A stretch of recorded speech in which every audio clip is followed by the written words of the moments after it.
All right, let's keep working through our transformation notes page. So for homework, I asked you just to get some ordered pairs in, just so we could kind of go through these problems a little faster. So we're going to go ahead and just jump ahead to the third page in, called Combined Transformations 1.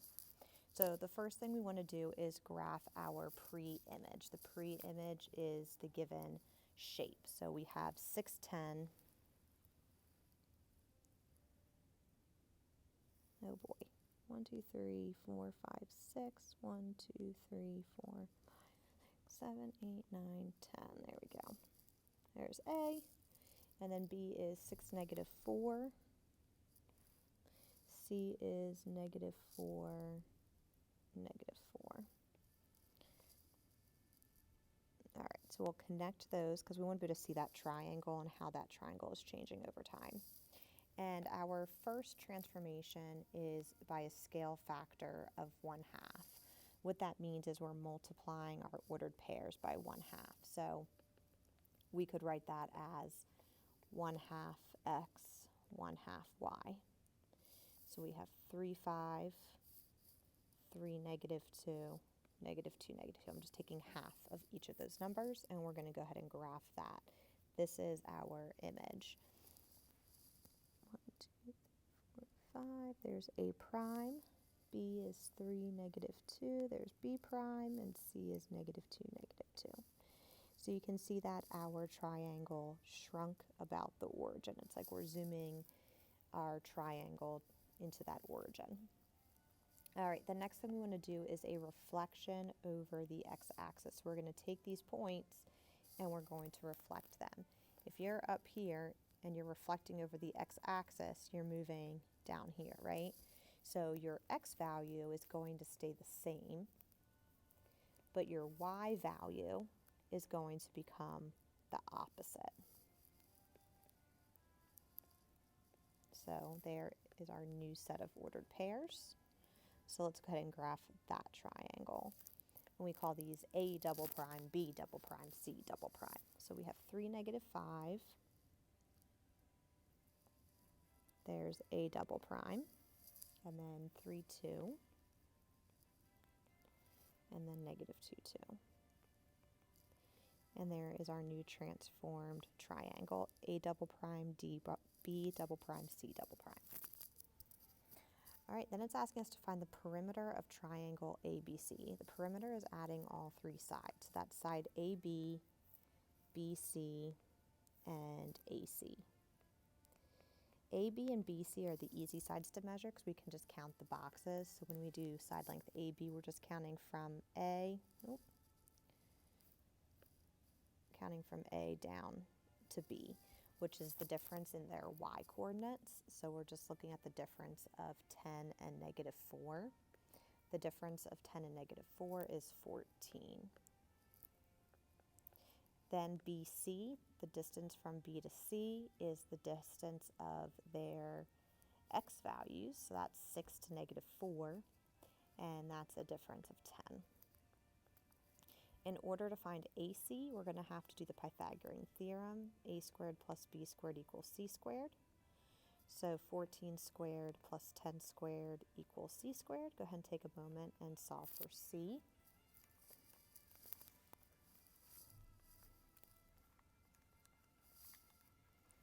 We should get C is about 17.2.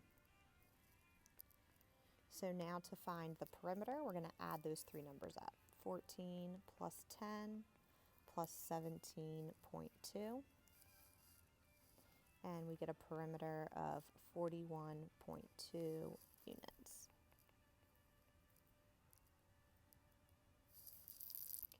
Next question says to find the perimeter of our final transformed triangle, which is triangle A double prime, B double prime, C double prime.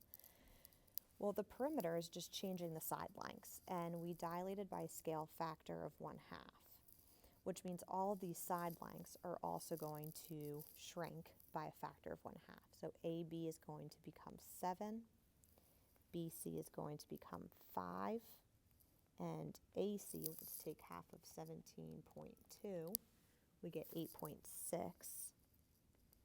And then we add all of those up to get our perimeter. And you can probably guess what it's going to be. It is half of the perimeter of our other triangle, of the original, which makes sense. If the side lengths are shrinking by a half, the perimeter is shrinking by a half. So the perimeter of triangle ABC, that's the original, is 2 times the perimeter of triangle A double prime, B double prime, C double prime, because the triangles are similar. They are the same shape with proportional sides. That's what it means to be similar. Okay, let's take a look at the next page. Your goal on this page was just to get the top portion filled out. So again, we're going to start by graphing. We have a quadrilateral that we're working with, so I'm going to go ahead and plot those points.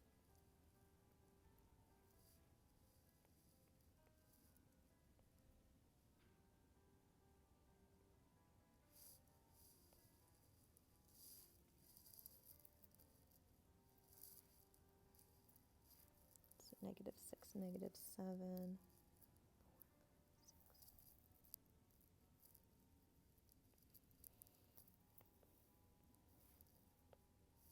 D is -6, -1. All right, so it looks like we have a parallelogram.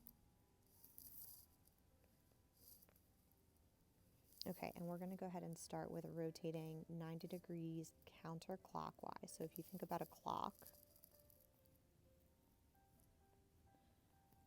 all right, typically your clock moves clockwise is going this way. We're going to go the opposite counterclockwise, which is moving around the other direction.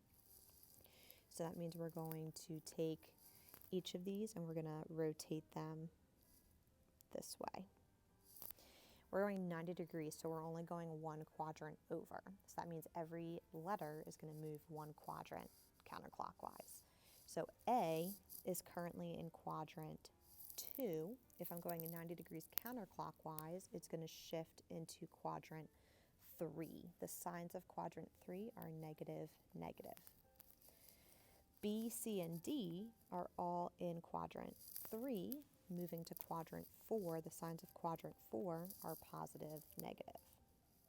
So I just start with my signs.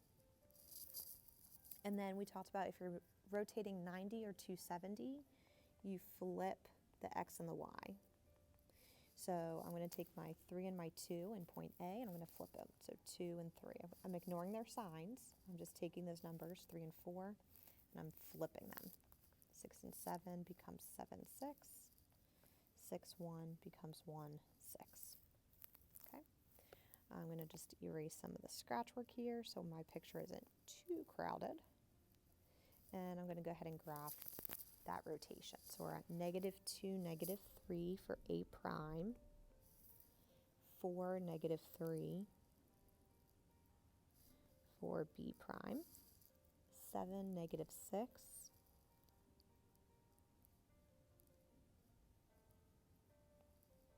for C prime, and then 1, -6. And you can see we have the same shape. It's still that parallelogram. It was just rotated 90 degrees counterclockwise. Now we're going to take that translated shape and we are going to do x plus 4, y minus 2. That's a translation. So it's just sliding, which is just simple arithmetic. So we're going to take our x-coordinates, -2, 4, 7, and 1, and we're going to add 4 to each of those.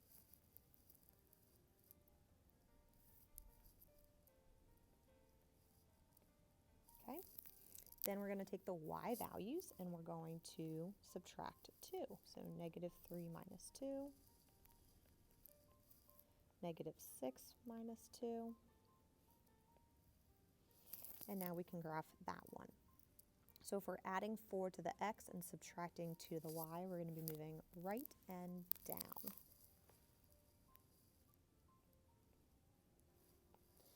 And notice that I'm labeling all my points every single time.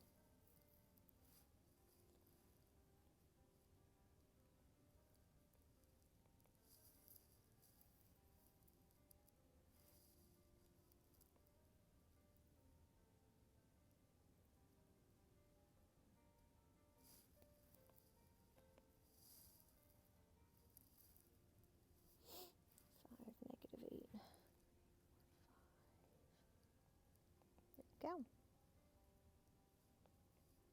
And there is our parallelogram graphed. Definitely messed up point A, didn't I? I did. I thought something looked funny. Let me fix that point A. A is 2, -5. I don't know why I just did 0. I moved it over 2 instead of going to 2. There we go. That looks better. All right. Now let's go ahead and answer these questions, which you did not do for homework. So the area of quadrilateral ABCD. Area of a quadrilateral is base times height, and they meet at a 90-degree angle. So I'm going to let my base be side DC, which means my height starts at a vertex and meets the base at a perpendicular angle. So that means my base is length of DC, and length of DC is 6. My height is the distance between my vertex B and line DC, which is 3. So I multiply those together, and we get an area of 18. Okay. Find the area of quadrilateral ABCD double prime. Well, in this case, it's the same base and height, which means our area is going to be the same. And this is units squared. So the area of ABCD is equal because they are congruent. Same size, same shape.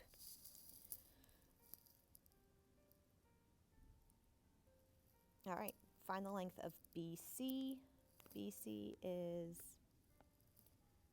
this diagonal, which means we're going to have to use the Pythagorean theorem. Using the Pythagorean theorem, we have leg lengths of 3 and 3. So we're going to do 3 squared plus 3 squared equals c squared. You go ahead and solve for c. You get approximately 4.2.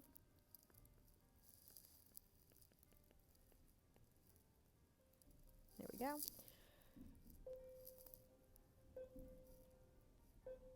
And we are not going to worry about this statement. There we go. All right. The next 2 pages are just practice of doing these double transformations. So you want to go ahead and try to practice those and then check your answers on Schoology.